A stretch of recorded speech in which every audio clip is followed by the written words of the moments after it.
जय हिंद कैडेट्स। हमारे मन में सवाल अक्सर आता रहता है। हम परीक्षाओं की तैयारी करते हैं, ए सर्टिफिकेट एग्ज़ाम की तैयारी, B certificate, C certificate exam की तैयारी करते हैं।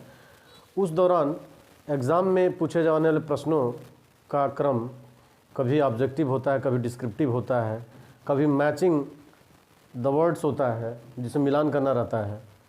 तो इन्हीं सवालों को हल करने का आज प्रयास करेंगे हम लोग, जिसमें कि तीनों सेनाओं के जो उच्चाधिकारी हैं, जो कमीशन्ड ऑफिसर हैं, उनका समान रैंक क्या होता है।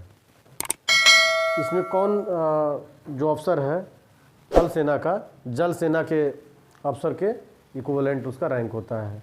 तो आज हम लोग यही जानने वाले हैं। मैं हूं संतोष सर और आप देख रहे हैं MiG-21 NCC आर्मी।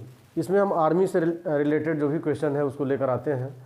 जो भी कैडेट्स अपनी तैयारी कर रहे हैं वो इसका लाभ लेकर के और एग्ज़ाम क्लियर करते हैं, सर्टिफिकेट गेन करते हैं और फिर अपने करियर बढ़ाते हैं।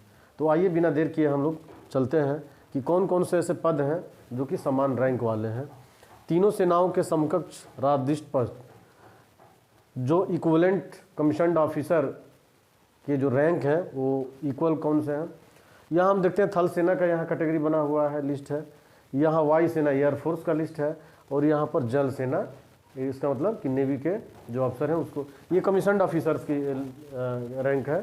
उसमें कमीशन्ड ऑफिसर वो होते हैं जो कि राष्ट्रपति के द्वारा सीधे उनकी कमीशन मिलता है। वो राष्ट्रपति यानी प्रेसिडेंट ऑफ इंडिया के द्वारा उन्हें ये पद गजट होता है, यानी कि गजटेड अफसर होते हैं और ये कमीशन्ड ऑफिसर होते हैं। तो थल सेना में सबसे जो उच्च पद है वो जनरल का होता है। जनरल के ही इक्विवेलेंट में वायु सेना में उसका नाम होगा एयर चीफ मार्शल, और वही सेम जो होगा वह जल सेना नेवी में एडमिरल के रूप में जाना जाएगा। It means general, air chief marshal and admiral R the same equivalent rank. अगला देखते हैं हम लोग लेफ्टिनेंट जनरल। लेफ्टिनेंट का मीन्स ही होता है उप, वाइस। तो लेफ्टिनेंट जनरल, जनरल का एक सामान्य हिंदी होता है सेनापति। अलग अलग सेनाओं में अलग अलग नाम पढ़ते रहे हैं, लेकिन इस समय जो मॉडर्न टाइम में जनरल शब्द है। और लेफ्टिनेंट जनरल उसका जो एयरफोर्स का रैंक है के इक्वलेंट होता है वो एयर मार्शल का होता है, और वही वाइस एडमिरल नेवी में आ जाता है। अगला देखते हैं मेजर जनरल। मेजर जनरल थल सेना में होता है और उसके इक्वलेंट होता है एयर वाइस मार्शल। फिर नेवी में होता है रियर एडमिरल। मेजर जनरल, एक मेजर का भी पद होता है लेकिन वो नीचे होता है मेजर जनरल से। मेजर जनरल के बाद जो रैंक होता है सबऑर्डिनेट रैंक होता है, ब्रिगेडियर का रैंक होता है। ब्रिगेडियर एक ब्रिगेड को ये कमांड करते हैं। इनका पद जो है एक निश्चित दिया गया है कि उनके नीचे कितने जो सैनिक हैं, सैनिकों की टुकड़ी को ये कमांड करेंगे और आदेश करेंगे। ब्रिगेडियर के इक्विवेलेंट में होता है एयर कोमोडोर, जो वायु सैनिकों को कंट्रोल करने के लिए ब्रिगेडियर के इक्विवेलेंट में होता है। और वही नेवी में कोमोडोर कहलाता है, जो कि नेवी यानी कि नौ सैनिकों को ये कंट्रोल करता है। इट मीन्स देख लिए कि ब्रिगेडियर, एयर कोमोडोर और कोमोडोर एक इक्वल रैंक है। तो कभी कभी मिलाने के लिए आता है कि ब्रिगेडियर को और दे देगा एयर कोमोडोर को, और फिर जो है कर्नल और ये देगा मिलाने के लिए। तो आपको याद रखना होगा ब्रिगेडियर, एयर कोमोडोर और कोमोडोर। उसके जो सबऑर्डिनेट पद है वो कर्नल का है। कर्नल का जो समान है ग्रुप कैप्टन एयरफोर्स में होता है और इसमें कैप्टन होता है। देखिए जो थल सेना में कैप्टन है वो अब नीचे इसके रैंक के बराबर नहीं है। यह कैप्टन जो होगा जल सेना में वह कर्नल यानी थल सेना के इक्विवेलेंट होगा। कर्नल, ग्रुप कैप्टन और कैप्टन। लेफ्टिनेंट कर्नल का जो इक्विवेलेंट है विंग कमांडर है। विंग कमांडर के इक्विवेलेंट नेवी में होता है commander.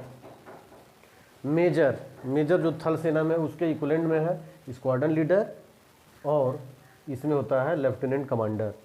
Major, squadron leader, commander, lieutenant commander. Major, squadron leader, lieutenant commander. इसके बाद जो सबऑर्डिनेट होता है कैप्टन के इक्विवेलेंट अगर एयरफोर्स में देखेंगे तो फ्लाइट लेफ्टिनेंट का कमीशन रैंक है, कमीशन पद है, पोस्ट है। और इसमें जो है लेफ्टिनेंट केवल होता है, जल सेना में वो लेफ्टिनेंट आता है। जबकि थल सेना में लेफ्टिनेंट सबसे स्टार्टिंग ये है लेफ्टिनेंट, और लेफ्टिनेंट के इक्विवेलेंट में है फ्लाइंग ऑफिसर और सब लेफ्टिनेंट यह आ जाता है। तो मुझे आशा है कि ये आप लोग लिख लेंगे और समझ भी गए होंगे कि ये जो दिया गया है एयरफोर्स, नेवी और थल सेना यानी आर्मी, तीनों को इक्वलेंट जो कमीशन्ड रैंक हो क्या है। इसके बाद नॉन कमीशन्ड जो होता है, non commissioned officer, non commissioned officer NCO कहलाते हैं। फिर जेसीओ जूनियर कमीशन्ड ऑफिसर्स का एक रैंक होता है। तो हम लोग उसमें अगले क्लास में देखेंगे, अगले वीडियोस में देखेंगे कि उसमें नॉन कमीशन कौन होते हैं, जेसीओज कौन होते हैं, उसको हम अगले में पढ़ेंगे। तो आप नए हैं, अभी नहीं जुड़े हैं तो जुड़ जाइए। और बस आज इतना ही रहने देते हैं। जय हिंद।